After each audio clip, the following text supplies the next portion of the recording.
guys, welcome back to my channel. I'm Maggie. Today we're talking about a concept called passive listening. Passive listening means listening without reacting. I brought up this term because I think people like me who speaks English as a second language sometimes involuntarily become passive listeners. For example, you're in a conversation with two other Americans, and when it's your turn to speak, the conversation seems to stop. If you've ever been into one of those situations, today's video is for you. Before we start, let's talk a little bit about the Lingoda Marathon. This is going to be their last ever Lingoda language marathon promotion, and they're extending the sign-up deadline for 10 more days. Yay! Lingoda Marathon is a 3-month language studying event that, if successfully completed, you can get 100% refund. I will talk in details at the end of the video, so if you're interested, definitely stay tuned till the end. Now, with all that being said, let's get into the video.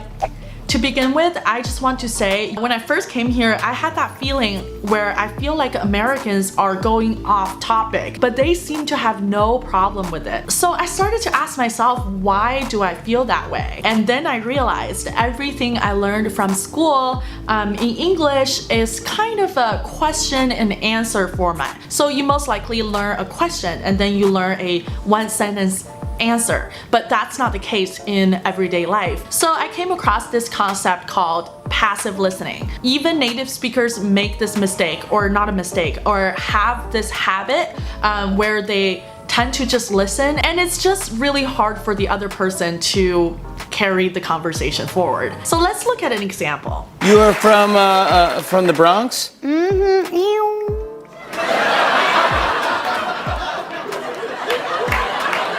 Are you? Sorry. Are you from? Are you going home for the holidays? First, let me just say, by no means I'm criticizing Cardi B or calling her a passive listener, because sometimes two people just don't vibe.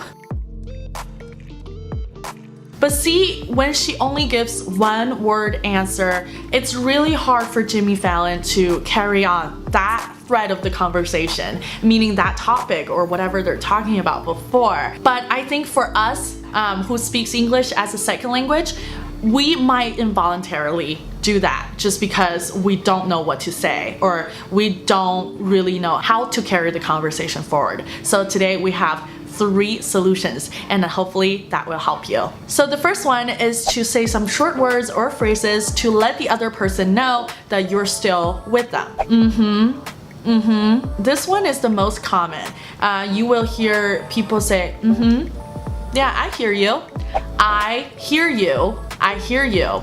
For sure. For sure. What happened after that? What happened after that? What happened after that? What happened next? What happened next? No way. No way. No way. Are you serious? Are you serious? That sounds fascinating. That sounds fascinating. No, you didn't. You say this one when you're surprised. For example, when I find that person that is right for me and he'll be wonderful, and when I look at that person, I'm not even going to be able to remember the boy who broke up with me over the phone in 25 seconds when I was 18. No, you did not! When someone tells you something that you're surprised, you can say, no, he didn't, or no, she didn't, or no, you didn't do that. Exactly. Exactly. I know. I know. Right? Right? I know. The next thing you can do is to ask more open-ended questions. For example, when you first meet someone, you probably ask them, what do you do, right? If they just answer their profession and you have no follow-up questions, then this conversation could become really awkward. And then a really good follow-up question is the how and why questions, because we all know that those questions you can't just answer with one word or one sentence because they have to tell a story. For example, what do you do? I'm an architect. Oh wow, how interesting. What made you decide to become an architect? And then you can ask, how do you like being an architect? How do you like it? For example, if you ask me, why did I become a YouTuber or an English teacher? I I will tell you the story. I will go on and on about it because I really love what I do. So I think this is a really good strategy when your English might not be that advanced and your vocabulary is limited and you want the other person to talk more than you. So you can just ask those questions and have them talk. How do you like it? How do you like being an architect? Or what do you think about? What do you think about something? Or tell me about your favorite movie. Tell me about your favorite wine. Last but not least, I found is really useful in a conversation is to simply summarize what the other person just said. I'm not even going to be able to remember the boy who broke up with me over the phone in 25 seconds when I was 18. He broke up on the phone? Yeah, it was like a record, I think. I like this one a lot because you don't have to come up with a question.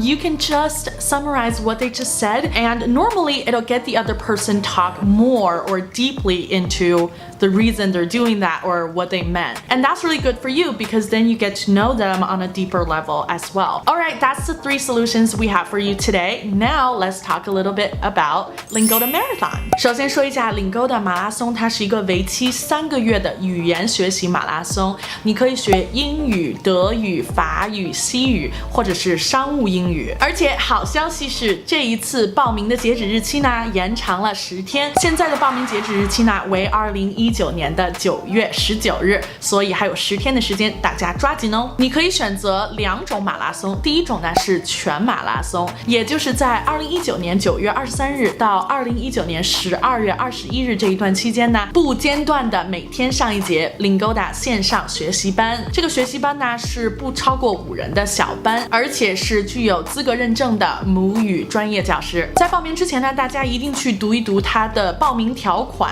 Lingoda 很贴心的为大家做了中文的网站和所有的条款，一定要提前先阅读这一些条款，然后确保自己能够成功的完成这个马拉松，之后才能拿到退款。另一种呢是半马拉松，也就是在同样的期间内，每个月上15节 Lingoda 语言小班，成功完成之后呢，你可以拿到1半的退款。报名的时候所交的49欧元会自动扣到你第1个月的课费里面，用我的折扣码呢可以有10欧元的减免。报名的链接和折扣码呢都在我的描述栏里面。如果你时间允许，又是一个非常自律的人呢，我觉得这是一个非常好的机会。3个月的时间，每天上一节大概1小时的课程，英语一定会有很大的进步。但是呢，在你报名之前要确认自己的时间，然后仔细的阅读条款，这样的话呢，能够成功的拿到退款。因为 Lingoda 是订阅制的服务，所以在3个月成功学习之后呢，你不想再继续服务，一定不要忘记取消订阅。好，这就是今天的视频啦，非常感谢大家的观看，我们下期再见，拜。